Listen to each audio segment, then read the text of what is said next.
How one gun made gangsters terrifying. They called it the Chicago typewriter for the grim music it played on the city streets. It was a weapon born for the trenches of World War I, but it found its real calling in the hands of a new kind of American soldier, the gangster.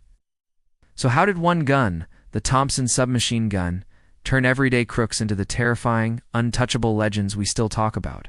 This isn't just the story of a gun, it's the story of the myth it created. The gun without a war. Our story starts, not in a smoky speakeasy, but with General John T. Thompson. He had this vision for a trench broom, a weapon a single soldier could use to sweep enemy lines with automatic fire. The idea was conceived as early as 1916, and the first working model, the Annihilator, was ready in 1919. It was a masterpiece of engineering, mixing the firepower of a heavy machine gun with the portability of a rifle. But as fate would have it, the Great War ended before the Tommy gun could be shipped to the trenches.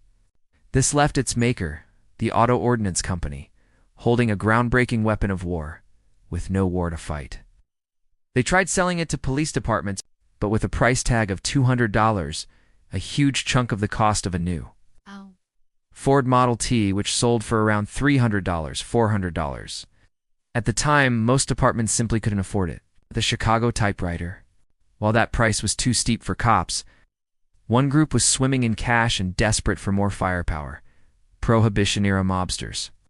Thanks to the river of money flowing from illegal booze, gangsters like Al Capone could easily afford the best hardware money could buy. And the Tommy gun was a game changer. It was small enough to hide in an overcoat or a violin case, and its 45 caliber rounds could stop anyone in their tracks. But its real power, pure intimidation. That terrifying rat-tat-tat sound that earned it the Chicago typewriter. Nickname was enough to clear a street and send a bloody message to rivals. It quickly became the signature weapon for mob enforcers, defining the escalating violence in cities like Chicago and New York. A legendary crime. If the Tommy gun was the gangster's tool of choice, the St. Valentine's Day Massacre cemented its terrifying legend in blood. On February 14, 1929, assassins dressed as police officers walked into a garage used by Al Capone's rival, Bugs Moran. They lined 7 members of the North Side Gang against a wall and unleashed a storm of about 70 bullets from 2 Thompson submachine guns. The sheer brutality of the attack sent a shockwave across the nation. Newspapers plastered the gruesome details on every front page, and the Tommy gun was forever burned into the public imagination as the symbol of cold-blooded, organized crime. This wasn't just a gangland slaying. It was a horrifying display of power, made possible by this one weapon. The actual guns used were eventually recovered and confirmed through ballistic testing, becoming infamous pieces of American history. This weapon didn't just change the world of crime, it changed America itself. If you're finding this story as wild as we do us a favor and hit that like button and subscribe for more deep dives into the moments that shaped our world. The law fights back. The Tommy gun's reign of terror practically forced the government's hand. Law enforcement, finding themselves completely outgunned, knew they had to fight fire with fire. The U.S. Postal Inspection Service was one of the first to arm its agents with Thompson's 2-guard mail trains from a new wave of violent robberies. Soon, FBI agents, the G-men, were carrying Tommy guns. Though they weren't officially issued until 1935, the biggest shift, however, was in the law. Public outrage over the unchecked violence of gangsters like John Dillinger and Machine Gun Kelly led directly to one of the first major federal gun control laws in American history. The National Firearms Act of 1934 slapped a crippling $200 tax equivalent to over $4, $600 today, on the sale of automatic weapons, making them nearly impossible for criminals to get their hands on legally.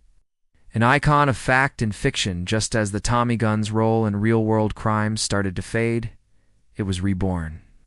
First, it finally got to be the weapon of war it was designed to be, seeing heavy use by Allied forces in World War II. But its most lasting legacy was forged in Hollywood.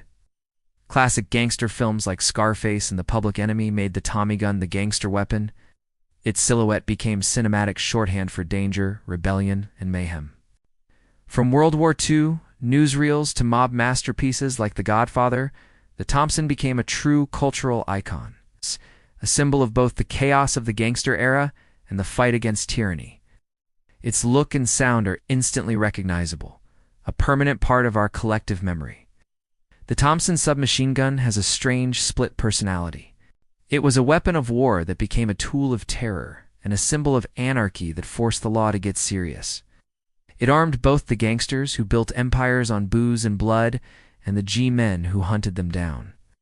And while its time as the king of the streets was brief, its impact was earth-shattering. It didn't just fire bullets, it fired up the myth of the American gangster, a figure that still fascinates and terrifies us. The Tommy gun truly was the weapon that made the 20s roar. What part of the Tommy gun story do you find the most insane? Drop a comment below and let's talk about it. And don't forget to subscribe and ring that notification bell so you don't miss our next piece of history.